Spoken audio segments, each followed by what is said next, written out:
Here's your money briefing for Wednesday, June 7th. I'm J.R. Whalen for the Wall Street Journal. More workers are using generative artificial intelligence tools like ChatGPT. Wall Street Journal reporter Te-Ping Chen joins us to discuss how it's helping professionals save time and boost their income. So, Te-Ping, artificial intelligence seems like it's something new.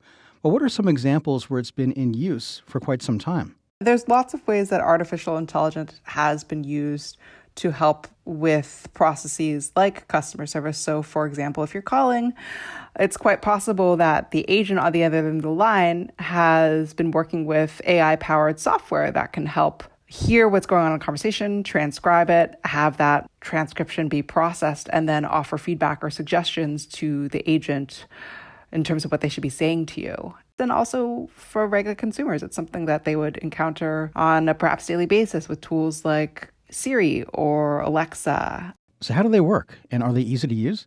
I spoke with folk who had really no coding background, really no technical background whatsoever. And yes, we're absolutely able to start using those tools quite readily in their own work lives. So with one of the designers that we spoke with who was trying to generate an image, it was typing in fun, quirky car, retro, and adding on more and more descriptors until he landed on the image that he wanted, and then taking it into another program, more traditional program like Photoshop or what have you, and working on it from there. But the actual input process, he and others have found, of course, it depends on the tool. Some of them you do need more of a technical background, but certainly for things like ChatGPT and Midjourney as well, really quite accessible. So you really don't have to be a computer expert to use these tools. Yeah, not all the folks we spoke to did have a coding background or those skills. One lawyer that I was talking to, absolutely no such technical background, but she was using ChatGPT quite fluently to try and generate articles for a website that she was building. In other cases, we also spoke with a marketer who likewise didn't have a technical background, but was using ChatGPT to generate content for his marketing business. So yeah, I think some learning curve involved, of course, like with anything, but not that substantial. Now, in your story, you spoke to people who are freelancers and work in small businesses.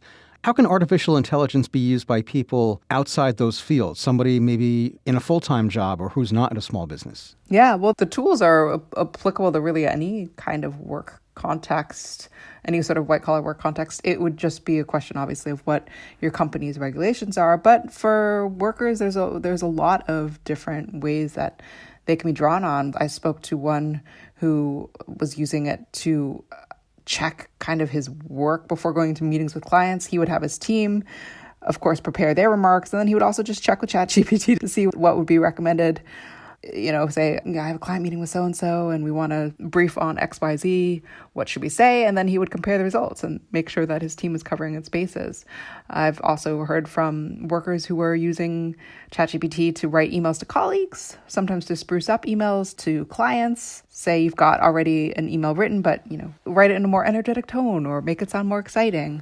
Those sorts of applications too. So there's a million ways you can use it. It's just really a question of what are some of the guidelines and what are your workplace's policies, which is why, we do see a lot of freelancers and sort of small business owners who are maybe more actively using it because they're less bound by such constraints. But really, the uses are really very widely applicable. Yeah, you mentioned that small business owners and freelancers, they can use these tools more freely because they're not really constrained by legal hurdles in large companies. What kind of hurdles would those be? Well, it's everything from questions around copyright when we're talking about generating art. There are some ambiguities that companies are still working through, questions of whether or not using these tools should be seen as cheating or fair. And so some companies that are still having that discussion, others who have very substantive concerns about privacy. So really a gamut of issues. But again, I think there are a lot of efficiencies to be gained. And so we do see companies, including large enterprise companies, starting to experiment with these tools.